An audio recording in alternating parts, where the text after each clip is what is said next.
طبق روال معمول من خودم را به حضورتان معرفی نمایم.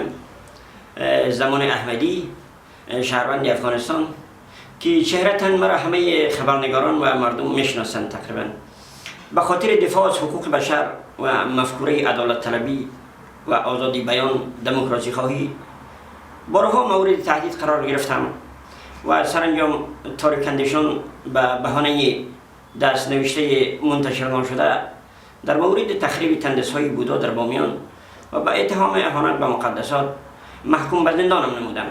با دادخواهی کمیته مدافعین حقوق بشر و سازمان‌های عفو بین الملل از زندان آزاد گردیدم. بعد از آزادی نیز مورد تهدید قرار گرفتم. سال گذشته دقیقاً تاریخ 31 سرطان پنجره خانه هم اصابت مرمی قرار گرفت. دیگر با کمک دوستان مدافعین حقوق بشر خانه خود تغییر دادم به خانه دیگر. دیگر اونجا یک مدت اونجا زندگی کردم که باز هم تهدیدهای تلفنی از شماره‌های خصوصی و نامعلومی مبنی بر اینکه جای من در بین مؤمنین نیست. دیگر مجبور شدم راه هجرت را در پیش گرفته از خانه و دیار خود کوچیدم به کشور دوست تاجیکستان پناهی داشت. اونایی که با شما تهدید میکردن کی بودن؟ از طالبان بودن یا که؟ اینا خوب بودن، همین طلابای اکرام بودن و بعضی نفرای حکومتی بودن و بعضی ملاهای افراطی اونجا داریم زیاد هستن. ولی همینا بودن. درباره حوادثی که در آخری که در افغانستان صورت میگیره چی میدونین؟ البته چنانچه مستحضر هستید که پس از سقوط نظام جمهوریت و آمدن طالبان بسیاری از هموطنان عزیزمان دیگر راه هجرت را در پیش گرفته و از خانه و دیار خود کوچیدن در کشورهای مختلف جهان مهاجر شدن. دقیقاً دیگه آیندهشان نمیدونم که چی رقم میشه یا نمیشه. مثلا در حال حاضر خوب دیگه پیش بینی کردن مشکل است. طریق تلفن رابطه دارید با اونایی که در افغانستان ماندن و چی میگوین و از چی گونه است؟ البته اونا میگن که وضعیت خوب در حال حاضر مشکل است. در حال حاضر پیش بینی کردن نمیتونم.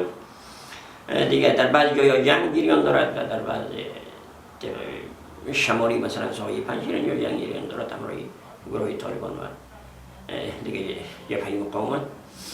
دیگه درباره اوضاع کشور البته مردم نه تنها در حال حاضر با مشکلات جدی روبرو هستند. اکثر مارکت‌ها بسته است، بانک‌ها بسته است، کاربار نیستند. دیگه با مشکلات زیادی مردم روبرو هستند در حال. خب شما بیشتر به خاطر پیشه‌ای که داشتید موردی قرار می‌گرفتید، یعنی که مورد زورآوری و یا که سبب‌های دیگر داشتن؟ ما خو یک مدافع حقوق بشر بودم. دیگه امی اربابان قدرت و مافیای ثروت افراد مدافع حقوق بشر را مانع فراهم آوری اهدافشون شنیدن. چنین است که اکثر مدافعین حقوق بشر یا بناحق زندانی شدن نظیر حقیر و یا تهدید و یا ترور و یا از کشور متواری شدن. دیگه من هم مجبور شدم در این اواخر دیگر روش در پیش گرفته از خانه و دیار خود کوچیده و به کشور دوست تاجیکستان مهاجر شدم.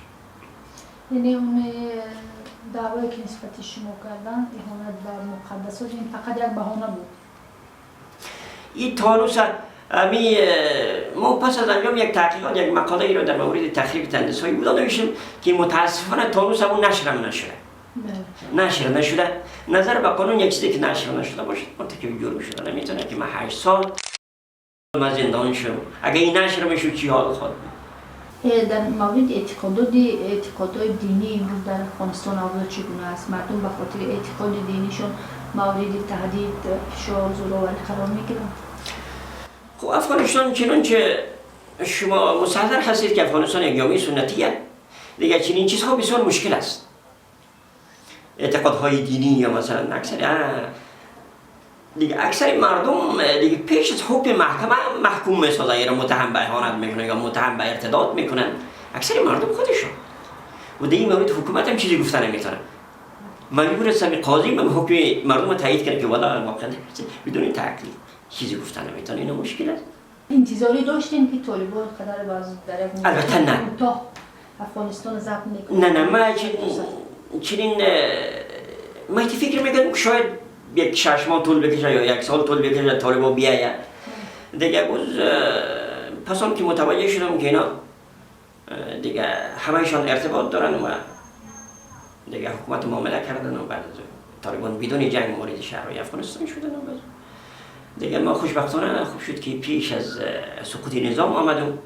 البته بسیار ترسیده بودم که باش ما رو در راه دور بتوی یا بعد دیگه خوشبختانه با چنین مشکلات روبرو نشدم و باز دیگه آمدم رسیدم به جای خود رسیدم. شما یک شخصی در حقوق بشر کار کردین، مثلا روزنامه‌نگار هستین، یک شخصی دیدی وسیع دارین. آینده افغانستان چگونه می‌بینید؟ از نظر شما چگونه میشد وضع در افغانستان؟ طالبان اونجا میمونن یا شکست میخورن یا آینده افغانستان از نظر شما چگونه صورت میگیره؟ آینده افغانستان در این مورد چیزی گفته نمیتونم. بسیار یک چیزی البته طالبان این ظرفیت را ندارن که یک حکومت را اداره بکنن. دیگه این تا هنوز یک دو کشور یک حکومت طالبان رو رسمی شناخته باشه، دیگه دو کشور که مشکلات مردم رفع نمیشه، حکومت نمیشه دیگه. اون زمان اهل خانواده‌تون هم اینجا هستن؟ اهل خانواده بله همینجا هست. چگونه زندگیتون در تاجیکستان؟